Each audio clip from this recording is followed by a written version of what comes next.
Olá a todos, sejam bem-vindos à nossa segunda aula de Introdução à Engenharia de Minas.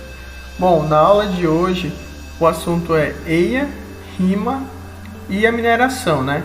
O EIA, o estudo de impacto ambiental, o RIMA, o relatório de impacto ambiental, apesar da sigla, tá? Eles são, o que são? São os dois documentos essenciais à aplicação de uma política preventiva ambiental é obrigatória para poder se obter o licenciamento ambiental de diversas atividades econômicas, tá? Entre elas a própria mineração, claro. Então, esses dois documentos tão importantes, eles são aplicados às atividades econômicas potencialmente causadoras de significativa degradação ao meio ambiente, tá? Qualquer atividade que seja considerada assim, ela vai exigir a documentação de EIA e RIMA para uma licença ambiental. A aula de hoje ela vai versar então sobre o histórico, os conceitos e definições do que é o EIA e o RIMA. E também o estudo de caso, tá? Então vou fazer uma análise aqui em cima de um projeto específico de o EIA, o RIMA e outras discussões que foram geradas a partir desse documento, como audiências públicas e similares, tá? Então tudo que está registrado nesse sentido também foi avaliado em cima do projeto específico. O projeto em questão que vai ser avaliado hoje, ele é bem conhecido no Rio Grande do Sul. É o projeto de Mina Guaíba. Se ele for aprovado, ele vai vir a ser o maior projeto de carvão que o Brasil já viu. Então ele é de bastante importância. Ele é capaz de influenciar inclusive o PIB do país. Impactos ambientais precisam ser avaliados para que a licença seja gerada, tá? Então vamos entender melhor o assunto. Vamos começar. Beleza, então vamos começar pelo histórico. Tá, então a gente tem aqui, assim, pensando de uma forma genérica, a avaliação de impactos ambientais, ela vai se iniciar justamente pela identificação das consequências futuras de uma atividade presente, tá? Ou uma proposição de uma atividade que seja feita naquele momento. Então a ideia da avaliação de impacto ambiental, A e V, é justamente prevenir que ocorra algum malefício, tá? Alguns efeitos indesejáveis ao meio ambiente, devido à execução desse determinado projeto, beleza? Então, a gente vai aqui para o histórico, a gente tem essa timeline, deixa eu selecionar aqui. A gente tem aqui o primeiro momento, em 1968. Foi o primeiro grande marco em relação às avaliações de impactos ambientais, tá? Foi a nossa Conferência da Biosfera. Então a Unesco ela promoveu em Paris a Conferência Intergovernamental de especialistas com base na ciência para o uso da conservação racional dos recursos da biosfera. Por isso o nome, né? Ficou conhecido como Conferência da Biosfera. Como resultado dela, a gente tem o primeiro AIA, primeiro de fato a avaliação de impacto ambiental, uma espécie de EIA-RIMA primitivo. Tá? Ele foi primeiramente colocado, foi a primeira nação a criar qualquer espécie de avaliação de impacto ambiental de fato como lei. Foi os Estados Unidos da América, a chamada Lei da Política Ambiental, a NEPA, ou NIPA, que significa National Environmental Policy Act. Ok? Nesse segundo ponto aqui a gente tem a Conferência de Estocolmo. Então foi uma conferência que aconteceu na Suécia, tá? Que instituiu a avaliação das modificações ao meio ambiente em forma de declaração, ou seja, vocês sabem, né, imposto de renda, por exemplo, que a gente declara os valores gastos, os valores recebidos, né? Então a gente teria uma declaração, seria feita uma declaração dos impactos ambientais gerados por determinada atividade, dependendo dela. Então na década de 70, ela foi muito relevante nesse sentido. Foi o momento que mais se evoluiu no sentido do pensamento ambiental no mundo. A gente tem aí na década de 70 a influência de várias... Aqui tem 70s, né? Tem a década de 70, aqui 72 e aqui seria de 72 a 79, ok? Na timeline. E aí, nesse momento a gente tem aí várias nações que passam a criar leis que estabelecem avaliações de impactos ambientais de fato. A gente já tinha Estados Unidos, né, que foi o pioneiro, aí a gente teve em seguida Canadá, França, Nova Zelândia e Austrália. Na década de 70, o Brasil chegou a criar uma lei a respeito do meio ambiente. A gente tem um Conselho Consultivo do Meio Ambiente. Era bem singular, porque não existiam leis específicas, e aí tudo que se queria criar uma atividade deveria ser consultado aí o Conselho do Meio Ambiente. Mas isso não foi muito prático, principalmente porque o nosso país é extremamente grande e naquele tempo as correspondências oficiais elas aconteciam por cartas, tá? E daí, para tentar agilizar essa situação, a gente tem a Secretaria Especial do Meio Ambiente, que também não tinha uma forma muito atuante direta, uma forma no sentido de fiscalizar ou executar algum trabalho em si de fato. Beleza, então a gente tem aqui os anos 80, né? A gente já centrando aqui na ideia de Brasil, a gente tem a instauração da regulamentação do EIA e RIMA aqui no Brasil, mas foi ao longo dos anos 80 inteiro praticamente. A gente tem a criação do documento exigido, EIA e RIMA, em 81, através da Lei 6.938, que foi justamente a lei que criou o CONAMA e o CISNAMA, Conselho Nacional do Meio Ambiente, e o Sistema Nacional do Meio Ambiente. Tá? Esses dois órgãos foram criados com essa lei e junto nela ficou claro que seria necessário o EIA, o Estudo de Impacto Ambiental, e o RIMA, Relatório de Impacto Ambiental. Tem muita gente que fala Relatório de Impacto ao Meio Ambiente, né, por causa da sigla, mas não, é Relatório de Impacto Ambiental. A gente basicamente manteve o EIA para ficar parecido com a escrita do primeiro EIA, né, por questões internacionais. A gente tem o nosso EIA, que em inglês é Environmental Impact Assessment, tá? E o RIMA, na verdade, E-I-R. Deixa eu apagar esse. Fui escrever um E, apareceu aí um R. Tá, então, o RIMA lá fora, na língua inglesa, é Environmental Impact Report. Tá? Então, isso aqui não teve como no português ficar a mesma sigla, mas o EIA, que virou Estudo de Impacto Ambiental, tá? Foi para manter justamente o entendimento internacional dos documentos exigidos. E ele foi criado aí em 81. Ah, beleza, criaram o EIA e RIMA. Pois é, de beleza não tem nada, porque ele simplesmente ficou dito, ele existe a partir daí e ponto. Não foi dito quando é necessário ou o que deve ser cobrado dentro de um documento desse. Daí, ainda nos anos 80, a gente vai seguir aí para 1983, esse dot point aqui, ó, regulamentação do decreto no decreto número 88.351, né, de 1983, e aí ele passa a regulamentar. Então, beleza, então ele diz por cima assim, o que um EIA ou RIMA precisa ter. Então ele dizia o que era preciso, mas estava muito superficial. E também nada era falado a respeito de quais atividades de fato precisariam aí estar apresentando o EIA e o RIMA nos órgãos ambientais.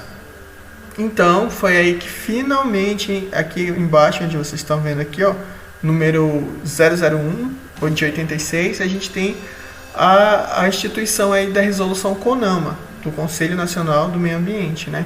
Com a resolução CONAMA em 1986 foi quando de fato o EIA e o RIMA teve uma aplicabilidade direta, tá? Então a gente já sabia de quem cobrar o EIA e o RIMA, de quais atividades seriam necessárias a apresentação desses documentos para o licenciamento ambiental adequado, que mais? O que seria cobrado neles, em quais momentos seriam cobrados, tá? Então é uma política prévia, ele é cobrado antes da atividade econômica conseguir aí, de fato estar iniciando essa operação, como por exemplo aí o caso da mineração. Ainda falando aqui sobre a resolução CONAMA, a gente tem aí o artigo 225 da resolução, que ele deixa claro quem são as atividades que necessitam de fato apresentar um EIA e um RIMA, tá? Que a gente vai ver a seguir.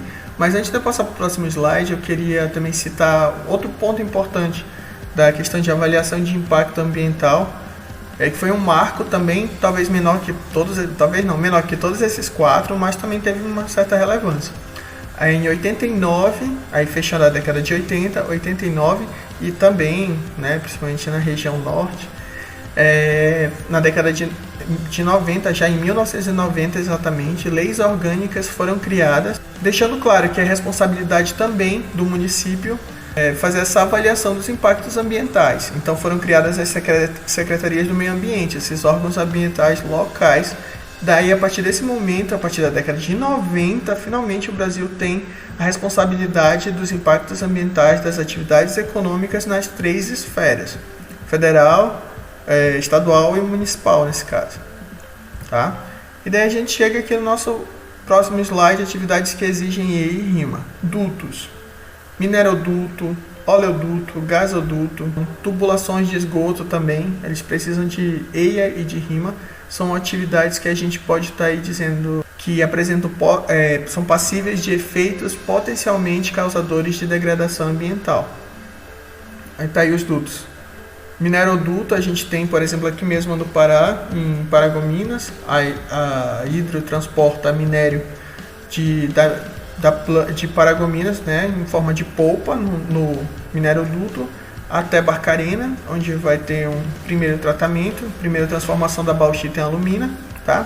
A gente tem o sistema Minas Rio também, ele opera com dutos, minerodutos. E os outros exemplos que eu citei são esses, que a gente tem de dutos: saneamento, gasoduto e oleoduto. Tá? A gente tem aqui, que outra atividade? Barragens. Barragem de minério também. Então, barramento de água também são necessários a atividade, a apresentação do documento de estudo de impacto ambiental e relatório de impacto ambiental. Tá? Mas represar simplesmente água não deveria ser necessário. Muita gente acha isso, né? Porque a água, barragem de água, barragem hidrelétrica, por exemplo, não precisa estar apresentando esses 2 documentos. Na verdade, precisa.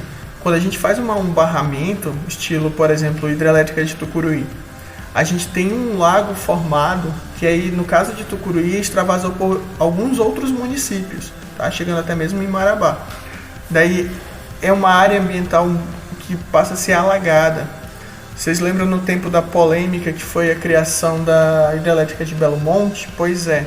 A principal impasse ambiental era justamente o tamanho da área que seria alagada, tá? Onde ficaria retida água, onde ficaria esse barramento. Outra atividade que exige o EIA e o RIMA: ferrovias. Todas as ferrovias elas precisam de transporte de pessoas, de carga, do que seja. É uma ferrovia, exige EIA e RIMA.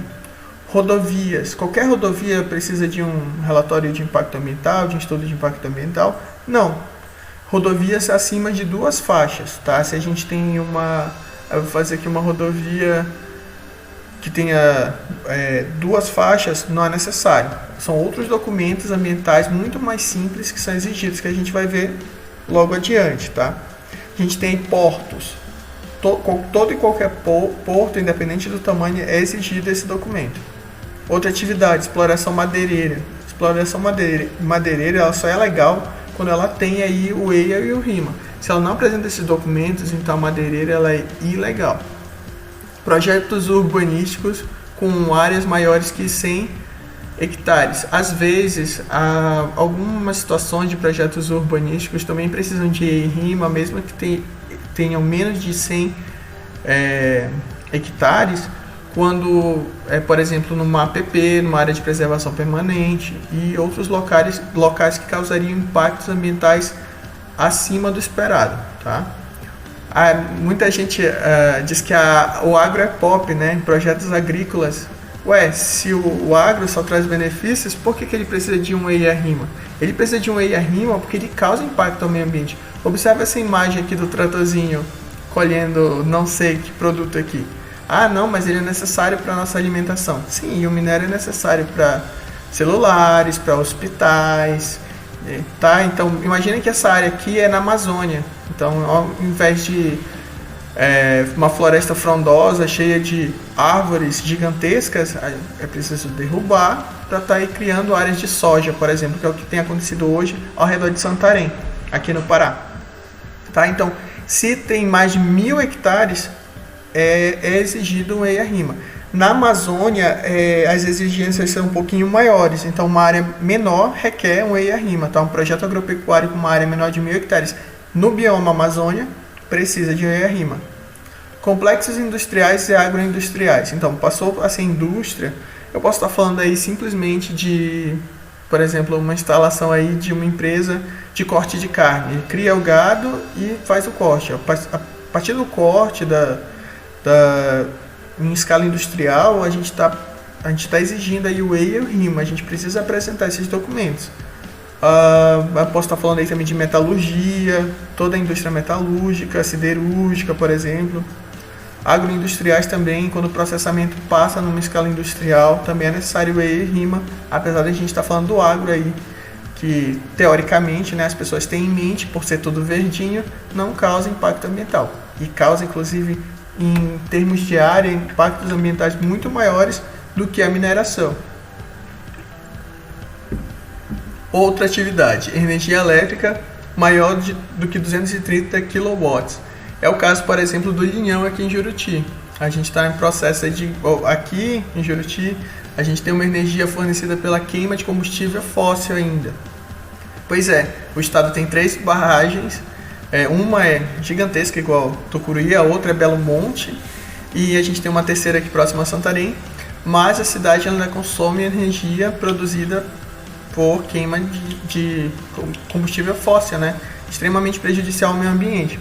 Mas para fazer essa alteração é preciso que o Linhão, o famoso aqui Linhão, ele passe da cidade para a cidade, né? No caso aqui seria de Parintins, da nossa cidade aqui vizinha, aspas, vizinha do outro lado do rio, para cá. Então, um projeto desse, ele é necessário EIA e o RIMA. Em 2019 eu soube que ocorreu aqui audiência pública, e a gente vai falar mais sobre audiências públicas relacionadas a EIA e RIMA nos próximos slides, tá? Que mais? A gente tem outra atividade, os aeroportos. Qualquer aeroporto precisa de EIA, RIMA, aterro sanitário, claro, a mineração que eu venho falando desde o primeiro slide, recursos energéticos não renováveis. O mais comum hoje que se fala é o petróleo e o gás natural, ok? Então, outros ramos, a critério dos órgãos ambientais locais e federais, podem ser que seja exigido EIAs e RIMAs, tá? Dependendo de cada projeto. E o que seria de fato aí, por definição, o EIA e o RIMA? A gente tem aqui, são meios de aplicação de uma política preventiva, foi isso que eu falei desde o começo, tá? Então é para a gente ter certeza, ou pelo menos para ter uma garantia, de que os impactos gerados sejam mínimos e, em alguns casos, até mesmo reversíveis. Que sejam essenciais, ou seja, são obrigados a serem apresentados antes de se obter a licença ambiental. Então, o estudo de impacto ambiental, ele é um documento, ele vem primeiro que o RIMA, ele é desenvolvido antes, talvez às vezes até ano antes do RIMA. No caso que a gente vai ver no estudo de caso que a gente vai ver no final dessa aula, décadas antes que o RIMA atual, tá? Então o EIA é um conjunto de estudos realizados por especialistas de diversas áreas. Geralmente a gente tem aí, que é mais comum num EIA estar presente. Para avaliar o meio biótico, a gente tem o biólogo, geralmente é um biólogo, que vai estar avaliando a fauna e a flora. A gente tem um engenheiro relacionado com o empreendimento, por exemplo, se for um barramento, se for engenheiro sanitário, se for o caso de dutos de esgoto, por exemplo, se for mineração, engenheiro de minas, tá? A gente tem geralmente a engenheiro ambiental também, para estar fazendo essa interface entre as faces. A gente tem muitos profissionais relacionados aí. Um projeto simples de EIA-RIMA, a gente pode ter aí dezenas de profissionais das mais diversas áreas. Tem a parte social também, que a gente pode estar falando aí do assistente social, entre muitos outros, tá? O acesso ao EIA, ele é restrito até certo ponto, tá? Ele é restrito, ele não é único exclusivamente da empresa e dos órgãos ambientais, tá? Ele respeita sigilo de empresa, então às vezes métodos específicos de lavra na mineração não são apresentados no EIA-RIMA, tá? Isso pode ser omitido, sem nenhum problema. O acesso restrito a gente tem aí, hoje está mudando, tá? Se a gente pega uma literatura, como é que foi feito esse slide aqui, uma literatura mais antiga, ele diz que ele é extremamente limitado quem tem acesso. Hoje, principalmente com a questão do desenvolvimento, né, da internet, A gente tem hoje, a maioria dos EIAs são disponibilizados online também, tá? Então, às vezes é necessário. Antigamente era só, por exemplo, a SEMA do município, que tem o documento, e o outro órgão estadual também teria esse documento, tá? E aí a pessoa, para consultar, teria que ter acesso, teria que solicitar esse acesso para poder estar lendo esse documento. Hoje em dia está mais tranquilo essa questão. Então, a maioria dos projetos hoje, que ainda não foram liberados, qualquer um pode acessar a internet e encontrar o estudo de impacto ambiental de determinado projeto. Tá? Relatório de impacto ambiental. Então, esse documento ele já foi feito justamente para divulgação, então para a sociedade em geral. Então, não tem termos específicos, ele é mais direto, ele é objetivo, ele é resumido, ele é o resumão do EIA. Resumão do EIA é justamente o RIMA. Ele tem uma linguagem extremamente simples, é para qualquer pessoa alfabetizada entenda o que está escrito, e tem uma comunicação visual chamativa, cores, gráficos, imagens, fotos, e ele tenta apresentar de forma direta vantagens, desvantagens e consequências ambientais do projeto. Como eu tinha comentado lá naquele slide dos históricos, tem algumas atividades que elas vão causar, tá, algum impacto ambiental, mas nada significativo, ou nada que não seja irreversível facilmente. Então, a avaliação de impacto ambiental ela vai dizer se a atividade ela vai precisar mesmo de um EIA, de um RIMA, ou ainda de outros documentos mais simples, como o Relatório Ambiental Simplificado, o RAS, o Estudo Ambiental Simplificado, o EAS, o Relatório Ambiental Preliminar, o RAP, o Estudo Ambiental Preliminar, o EAP, ok?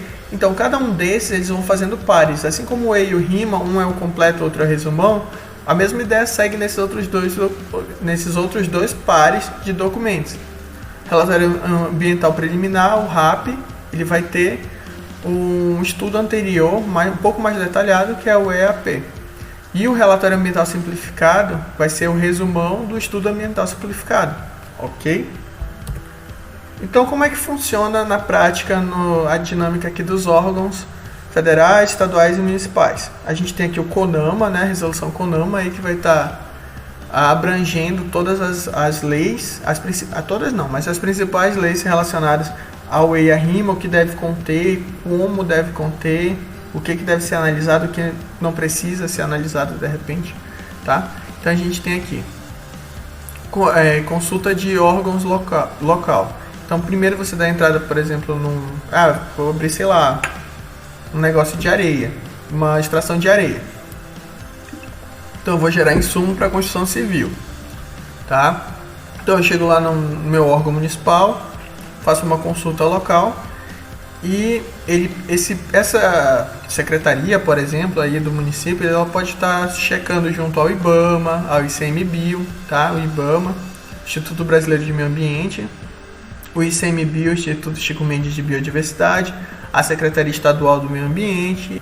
Então vai estar avaliando as leis do CONAMA, pode estar checando junto a outros funcionários de outras esferas, né, estadual e federal, para te gerar aí de dizer o que ela vai querer. Se vai ser necessário, ela vai te dar aí um direcionamento, um termo de referência, ou ela vai te dizer, não, você pode fazer apenas o estudo ambiental preliminar, o relatório ambiental preliminar, ou ainda melhor ainda, mais simples ainda, o estudo ambiental simplificado e o relatório ambiental simplificado. Esses documentos eles são bem pequenos, tá? Então não precisa de um grupo grande de profissionais que possam fazer esse documento, pode ser uma coisa simples. Mas se de repente o órgão municipal diz que tu precisas de um termo de referência, então o termo de referência vai dizer exatamente o tipo de coisa que precisa conter o teu EIA e o RIMA. Então obrigatoriamente você vai ter que fazer um EIA e RIMA para estar legalizando um negócio desse. Tá? Então o termo de referência dá um direcionamento superficial do que é necessário. O estudo de impacto ambiental e relatório de impacto ambiental vai ser criado com esse grupo de profissionais que eu tinha citado, e aí vai dizer se ele vai seguir, ele vai ser devolvido ao órgão local, né? ele vai gerar um parecer técnico. Esse parecer técnico ele pode ser favorável ou não favorável. Se não for favorável, vai ser feitas as correções, tá? Então vai ter um plano diretor com as correções do EIA e do RIMA. Vai ser um documento complementar ao EIA e ao RIMA. Aí com essas novas modificações vai gerar um novo parecer. Se finalmente for positivo, ele vai seguir para os órgãos colegiados. Os órgãos colegiados pode ser aí dependendo de que bem mineral você vai estar falando ou não, às vezes não é nem bem mineral, tá? Às vezes pode ser de uma indústria qualquer, tá? E aí os órgãos colegiados pode ser, por exemplo, o Conselho Nacional dos Recursos Hídricos, que eu estou falando aí de extração de água mineral, por exemplo. No meu exemplo lá de extração de areia, posso estar falando aí do Conselho das Florestas, se de repente foi no bioma Amazonas ou numa área de floresta qualquer do Brasil, tá? Então tem vários órgãos colegiados que precisam também dar o aval dele, dar o ok para seguir com o projeto. Tendo o ok dos órgãos colegiados, aí vai para a licença prévia, o licenciamento prévio, tá? Então, se eu tenho esses documentos aqui, se na consulta do órgão foi necessário só o estudo ambiental preliminar ou o estudo ambiental simplificado, simples, ele pode gerar, você apresenta e na hora é gerada a licença prévia. Já no EIA não, é todo esse caminho para poder chegar na licença prévia, igual a gente está vendo aqui nesse diagrama que eu construí. Então a gente tem a licença prévia, se tudo for cumprido na licença prévia como requerido, a gente passa a ter a licença de instalação. Aí o projeto começa a se instalar no local de fato, pode trazer maquinários, construção de prédios e tudo mais. E aí passa a operar a partir do momento que se tem a licença ambiental de licença de operação. Esse é o nome. Finalmente, com a licença de operação, você pode estar dando início à sua atividade econômica, seja em um areal, água mineral, o que for. Pode nem estar relacionado com mineração, como eu disse anteriormente, tá? Processo de criação do EIA. Então, claro, eu coloquei aqui informações simples que você vai encontrar no EIA, no RIMA, que são obrigatórias. Informações gerais, caracterização do empreendimento, que tipo de atividade vai ser exercida, o código CNAE dela, tá? É um código gerado pelo governo, de qual atividade fim, a finalidade mesmo da empresa. Área de influência, quais são as áreas que vão ser influenciadas com a abertura daquela atividade econômica. Tá, então a gente segue aqui com o diagnóstico ambiental, análise dos impactos socioambientais, se os impactos são positivos, são negativos, qual a intensidade deles, o que se espera, tá, com a atividade em execução e pós-atividade. Medidas mitigadoras, o que será feito no sentido de minimizar ou até mesmo acabar com os impactos negativos e maximizar os impactos positivos. Alternativas, programa de monitoramento. Então são apresentadas também alternativas no estudo de impacto ambiental, que vai ser uma avaliação assim, em outra situação. São cenários apresentados, que dos cenários apresentados vai ser escolhido o melhor cenário.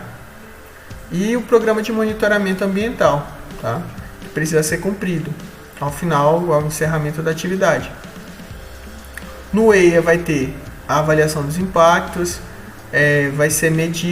vai apresentar as medidas mitigadoras e compensatórias, tá? E o RIMA vai divulgar as conclusões e os resultados do EIA. Vai ser uma coisa bem sucinta.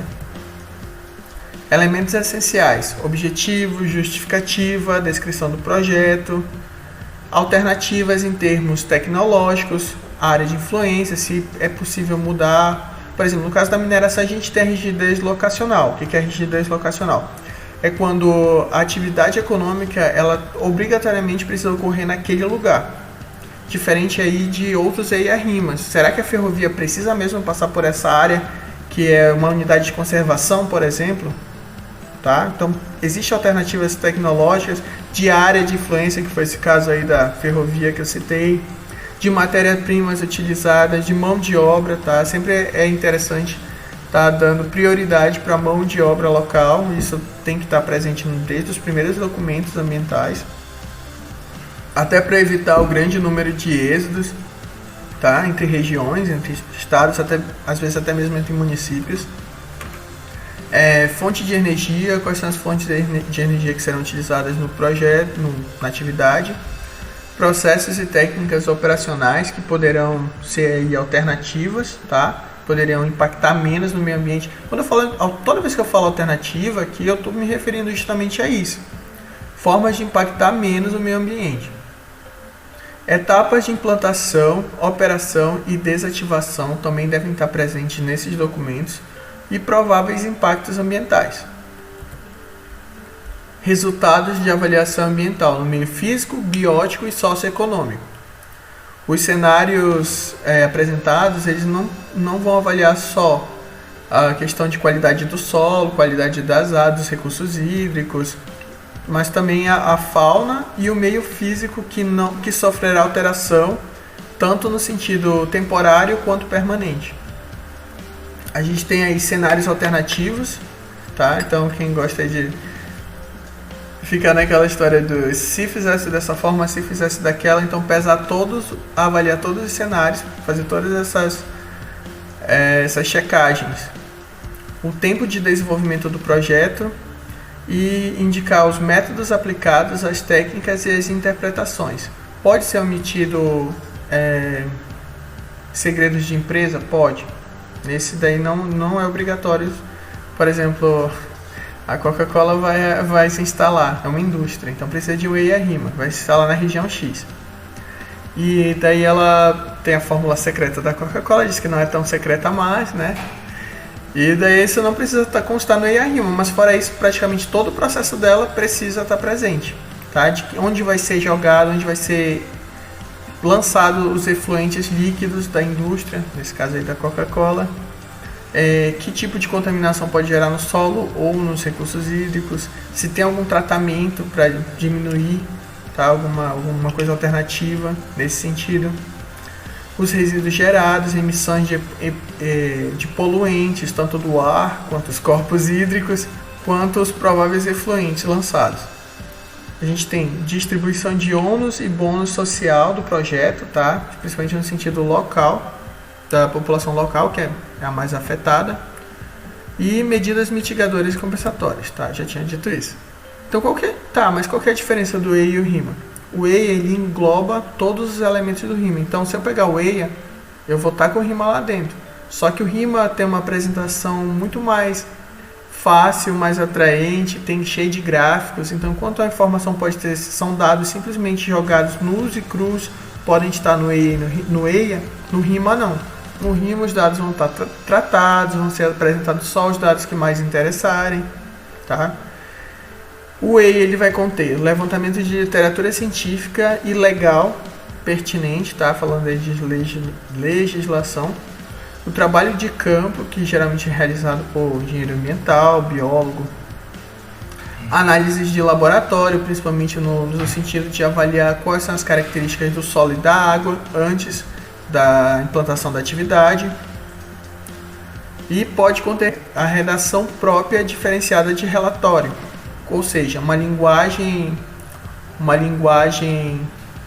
específica muito mais intensa do que o RIMA. O RIMA vai estar uma linguagem, né, para a população geral.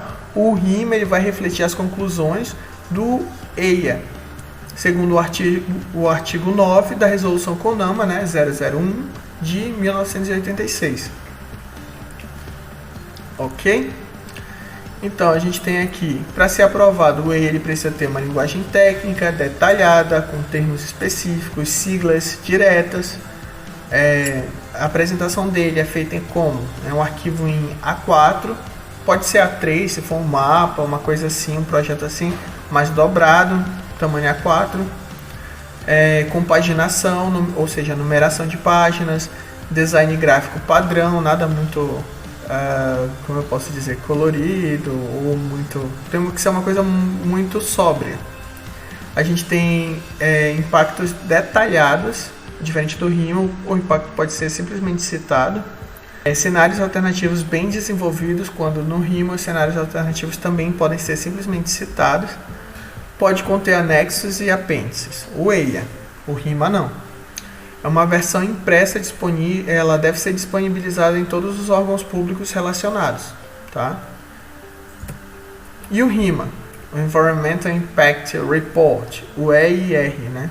A gente tem uma linguagem simples, concisa, direta, coesa, sem termos técnicos. Se aparecer sigla, devem ser evitadas, mas se aparecer sigla, ela deve dizer o que significa cada uma delas. O formato impresso também é a mesma coisa, A4 ou A3 dobrado, no caso de mapas e outras coisas. Precisa também ter paginação. O design gráfico ele é chamativo, ele é todo colorido, com gráficos, com dados bem tratados, síntese de impactos ambientais devem ser apresentados. Eu já vi muito rimas só citando os impactos ambientais e foram aprovados. Síntese dos impactos, cenários alternativos também são apresentados, comunicação visual bem lúdica, bem fácil, e uma versão PDF eletrônica deve ser disponibilizada de fácil acesso. E chegamos aqui no momento do final, a parte de estudo de caso. Então vou falar rapidamente aqui sobre o projeto Mina Guaíba. É um projeto que já gerou muita discussão lá no Rio Grande do Sul. A gente tem aqui a área de influência do projeto, né? A gente tem aqui o mapa do Brasil, o estado do Rio Grande do Sul, o último ao sul. A gente tem aqui separada essa área de detalhamento nesse mapa aqui embaixo da minha imagem. Tá? Então essa parte pintada de amarelo é onde quer se instalar a mina Guaíba, que, como eu citei no começo dessa videoaula, se aprovado vai ser a maior projeto de carvão mineral do Brasil, que o Brasil já viu em toda essa história. Então, o carvão mineral e a matriz energética. É verdade que no desenvolvimento sustentável, naquelas ODS, Objetivos de Desenvolvimento Sustentável, a gente tem o uso de energias alternativas, eólica, solar, tá? São as mais comentadas aí, até mesmo a hídrica, dependendo de algumas situações, de alguns países. Mas o carvão mineral ele tende a ser deixado de lado, mas mesmo assim a previsão, segundo o órgão internacional que avalia energia, a distribuição da energia ao redor do mundo, ele diz que o carvão mineral ainda vai estar muito presente até metade desse século, tá? Então a previsão é que até metade desse século ele ainda seja ampliado. O carvão do projeto da mina Guaíba, ele só tem características que só dariam para a gente estar aproveitando de forma a produzir energia, tá? Apesar de ter um baixo potencial calorífico, seria a única forma de aproveitar esse bem mineral. Outras formas não seriam viáveis financeiramente falando, tá? E o projeto ele seria um pontapé inicial para o chamado polo carboquímico. Polo carboquímico é uma indústria que se instalaria após a mina Guaíba, no sentido justamente da geração de energia direta, coprodutos, subprodutos da produção de energia através de carvão mineral. Alternativas energéticas ao projeto, tá? O Rio Grande do Sul ele é o estado brasileiro com maior horas sol do Brasil. Então é o local onde ao longo do ano se tem mais sol, o sol ele dura por mais horas nesse estado. Até pela localização em relação ao polo, está mais próximo, né, ao polo do que qualquer outro estado no país. Então ele tem maior potencial de produção de energia solar, tá? Por exemplo, no verão, no Rio Grande do Sul, diferentemente como aqui na Amazônia, o sol vai se pôr muito mais tarde, tá, do que no inverno, quando que em locais aqui no norte e nordeste, próximo à linha do Equador, são praticamente iguais ao longo do ano, se comparando aí ao inverno do Rio Grande do Sul, tá? Então, existem outras alternativas. Existem projetos da Eletronorte, por exemplo, de colocar próximo à Lagoa dos Patos, aqui saindo mais de Porto Alegre, não dá para ver nessa imagem aqui, mas nesse local mais ou menos aqui, ó, é a instalação de parques eólicos, de produção de wind power, de energia através da força do vento. Então, o projeto da mina Guaíba, ele prevê uma cava de 8 por 4 km. 8 km nesse sentido aqui, por onde vão se estender essas tiras. Então, a gente está falando aí de uma lavra em tiras. Esse é o método de lavra que seria aplicado no projeto.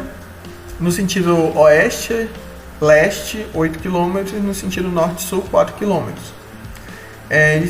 O problema, o maior impasse aí do projeto é que ele fica muito próximo ele faz parte, na verdade, da mesorregião metropolitana de Porto Alegre. Tá? O projeto ele vai estar na região limítrofe entre Charqueadas, o município de Charqueadas, e Eldorado do Sul.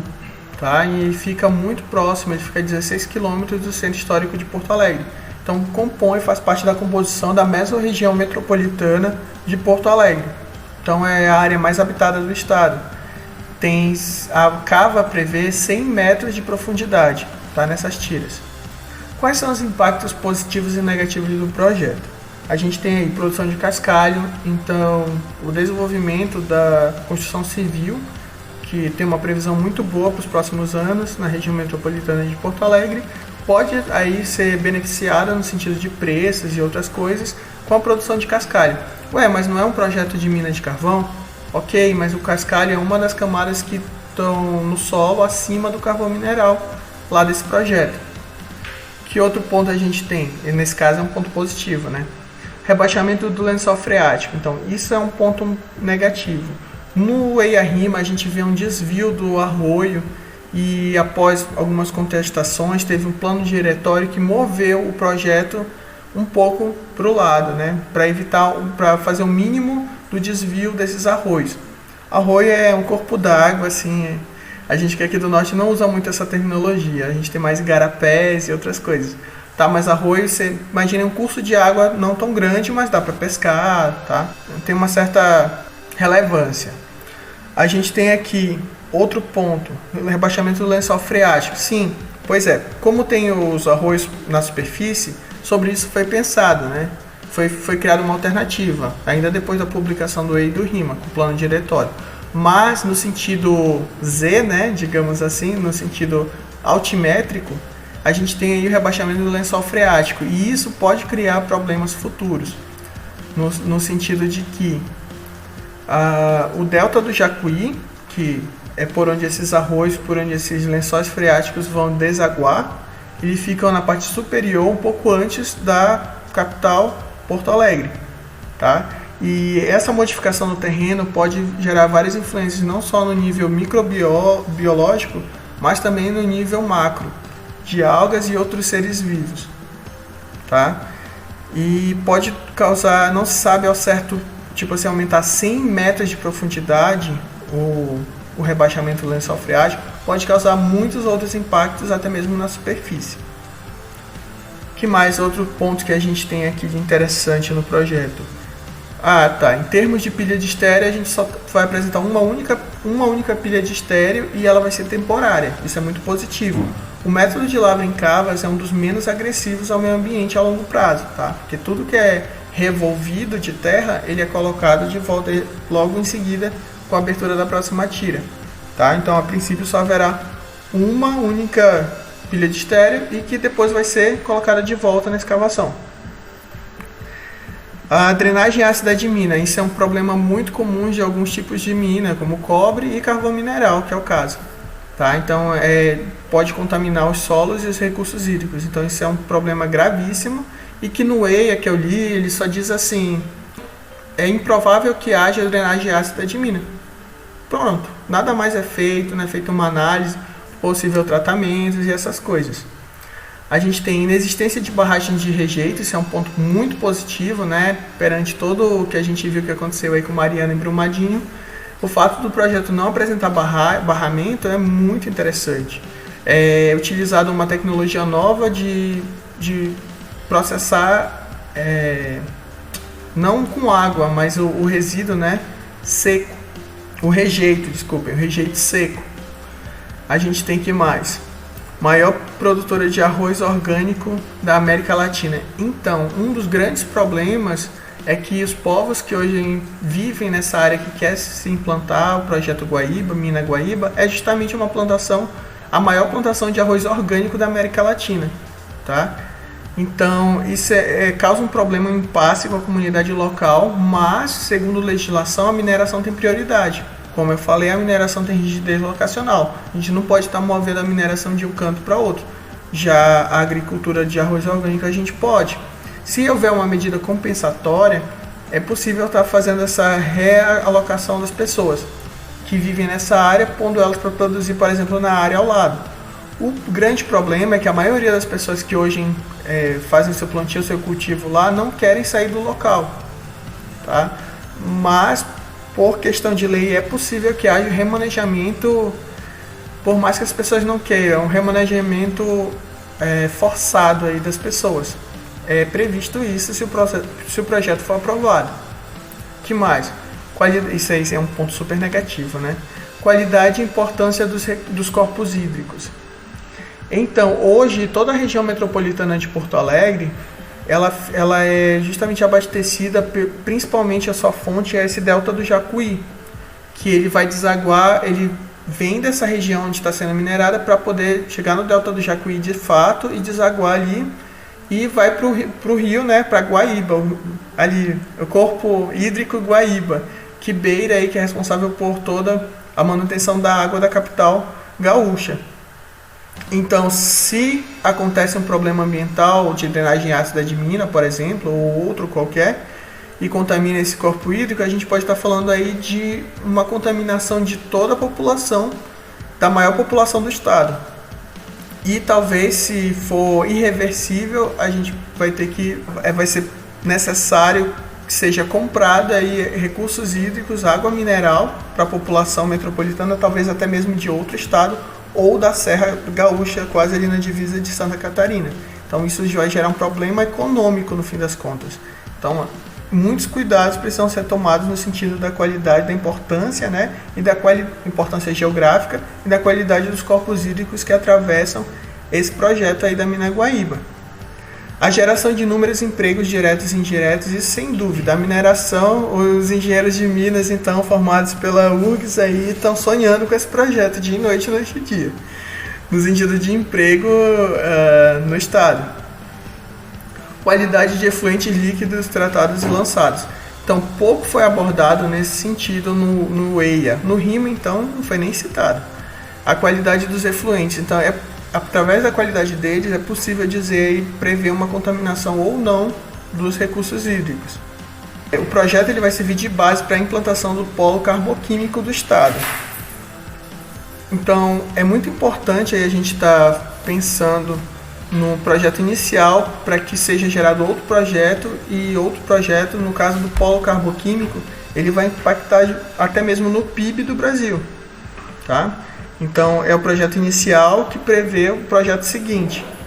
Essa não consideração dos povos indígenas da região que vai ser afetada, não exatamente no local da mina, mas na região que vai ao redor, né, que vai sofrer também com a implantação da mina, ele precisa ser avaliado. E isso não foi feito no EI e no RIMA. Chegou a ser gerada uma licença ambiental, tá, para esse projeto. Só que ela ficou suspensa em março de 2020 com o quesito aí povos tradicionais. Então, mais uma mudança, uma avaliação, uma nova percepção referente aos impactos causados a esses povos tradicionais, aos indígenas da região, devem ser adicionados ao plano diretório que complementa aí o EI e o RIMA desse projeto. Dependendo da modificação, do nível de impacto, possa ser que seja aprovado finalmente, que ele tenta ser aprovado aí desde a década de 80, esse projeto. Muitos outros complementos de EIA, muitos estudos foram feitos ao longo das décadas aí que passaram até hoje, tá? E quando finalmente saiu a licença ambiental, ela foi suspensa. Então, o Ministério Público deve estar avaliando aí nos próximos meses, talvez ano, e o projeto deve ser finalmente aprovado ou não, de fato recusado, sem volta, digamos assim.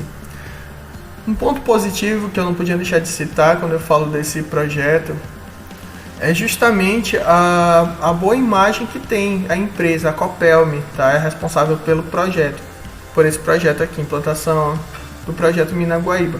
Eles foram responsáveis pelo primeiro EIA-RIMA do estado do Rio Grande do Sul. Tá? Se não me falha aí a memória do que eu li, da década de 80. E eles vêm operando com carvão mineral em outras áreas do estado. Claro, não áreas tão chave, não áreas que têm corpos hídricos tão importantes, mas eles têm tratado o meio ambiente com muita responsabilidade, com a mineração que a gente espera fazer daqui para frente, tá? O uso futuro da terra das áreas que já foram mineradas, por exemplo, no oeste do estado do Rio Grande do Sul, tem a utilização até mesmo de pasto, de agricultura, tá? Então hoje é uma área produtiva. Foi produtivo no passado através da mineração e hoje é produtiva através de outras atividades econômicas, tá? Então a empresa em si, ela tem uma imagem, ela passa uma imagem de responsabilidade social muito melhor do que as nossas gigantes aqui, de outras mineradoras, tá? Isso não dá para negar, mas isso aqui precisa ser investigado, está sendo investigado no momento, que são os povos indígenas, né? E em breve deve ser apresentado aí os resultados. Já que eu falei aí de carvão mineral, saindo mais do projeto Guaíba, estou generalizando aqui, tem as etapas de um projeto de lavra de carvão mineral. A gente tem aqui a remoção da vegetação, da cobertura vegetal, a chamada supressão vegetal. Depois a gente passa para a remoção do topsoil. Topsoil é uma fina camada que fica na superfície que prevê aí a existência de meio biótico, microbacteriano e tudo mais, que é essencial para o crescimento da vegetação bem desenvolvida, né? Então tá, primeiro a supressão vegetal, depois a remoção do topsoil, depois a remoção do estéreo, que está em cima do minério, do carvão mineral. Lembrando aí que não é esse caso que eu estou apresentando aqui mais, mas no caso que a gente viu há pouco do projeto Guaíba, a gente tem aí cascalho, areia e outros bens minerais que também podem ser aproveitados juntamente, além, né, do carvão mineral. E aí a gente chega à extração da camada do carvão. O carvão, como vocês sabem, ele acontece em camadas horizontais, tá? Aí depois da extração tem o carregamento e dumping, que é o descarregamento do minério. A preparação do site, do mine site, né, no local onde vai ser operado, é feita também. E por último, a revegetação, é feita a recolocação do solo, o revolvimento da terra colocada no lugar. Isso é extremamente fácil e rápido, direto na lavra em tiras, como a gente vai ver mais para frente nessa playlist, tá? E por fim é feita a revegetação. A revegetação ela é feita na área pós-mineração sempre que não se tem um uso futuro melhor, um uso produtivo para a área. Como eu citei há pouco, no caso lá da empresa, da Copelme, que tem experiência na lavra de carvão, foram feitas aproveitamento da superfície de outras formas, com a agricultura, com a pecuária, tá? E quando não se tem nada disso, quando não se pode fazer ou não se tem alguém com interesse de desenvolver essas atividades no local, nem o direito ou coisas assim, a gente passa a revegetar. É muito o que se faz aqui na Amazônia hoje, tá? Até mesmo no sentido de conservação do nosso bioma aí, talvez o mais importante do Brasil, um dos mais do planeta, o mais conservado ainda do planeta, tá? Então é isso, eu espero que vocês tenham gostado da aula de hoje. Qualquer dúvida já sabe, é só deixar aí embaixo nos comentários. Obrigado pela atenção.